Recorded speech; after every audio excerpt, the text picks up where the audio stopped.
My name is Sarah Obed. I was a volunteer in the South Pacific in Vanuatu, in the Republic of Vanuatu. When I first met Stephen, I was really trying hard not to be like step on any toes, like socially, right, or culturally. I was trying to be very cognizant of the culture. But I did something that I thought was very American. I went and talked to these two girls that were my age or my friends on the island.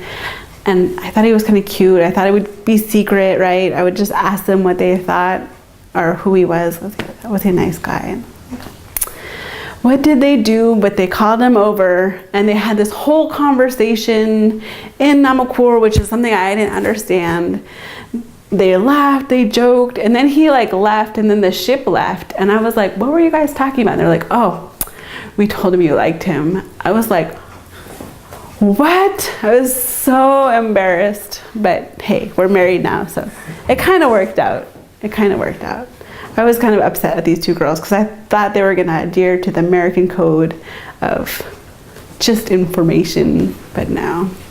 They took matters into their own hands. They were all really excited for us, and because he was from Tongariki, his dad was from that island, and so. My name's Janet Schuhi. I am a returned volunteer. I served in Vanuatu 2006 to 2008. I lived on Afira, a small island with 500 villagers, for 27 months and worked as a primary teacher trainer. My name is Mello. I was a education volunteer in Vanuatu from 2007 to 2009, and I taught math and science. And my name is Sandra Mello, and I was also in Vanuatu from 2007 to 2009, and I was a primary teacher trainer with literacy. My name is Catherine Sanderson.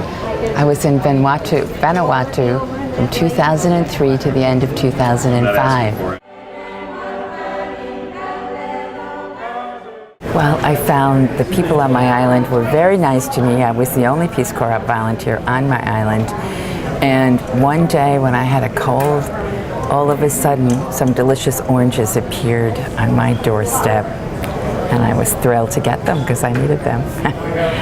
And often the people who were in the house next to me would give me something like wonderful, like a piece of watermelon, which I had no idea even grew on the island. Or something like that. They were just always great. My name's Arthur Bassett. I served in the Republic of Vanuatu from 2008 to 2011. I lived in on the island of Tana and the Nakamal, or village of Lonaula.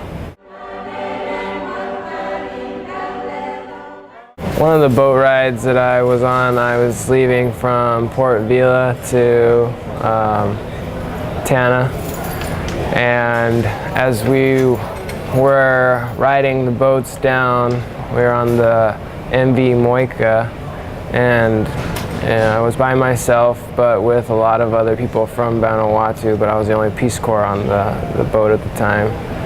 And I just remember walking around trying to find something to do, and I found the crew in the back of the boat eating shelled snails from Malakula.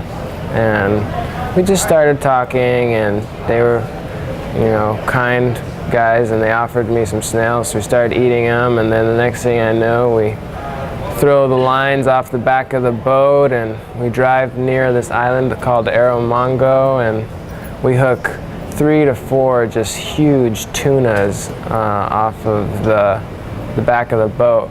And they reel them in, and there's different types. There's skipjack, there's El Dorado, and they're just massive, impressive fish. And I'm thinking to myself, man, how are they gonna take care of these things? And they just throw them on the deck, and then like it was no big deal, and just start going back to eating these snails. And it was just like, wow. It was an incredible fish I've never seen before in my life. And then as we continued on our voyage, we were about to set anchor at the Port of Lenico, when we started getting news of the tsunami warning from Fukushima in Japan. When the earthquake and everything happened there, that warning started coming across the ocean. So as we were pulling in, they said, oh, watch out, there's going to be a tidal wave coming in at the port. So we had to go out to sea, and yeah, we were afraid that the tidal waves were coming in. And so we kind of hung out in the ocean for a while, and everyone kind of looked at each other, and I look fine, you look fine, we all look fine. So the only person I was really scared was the dog that kind of pooped on the deck.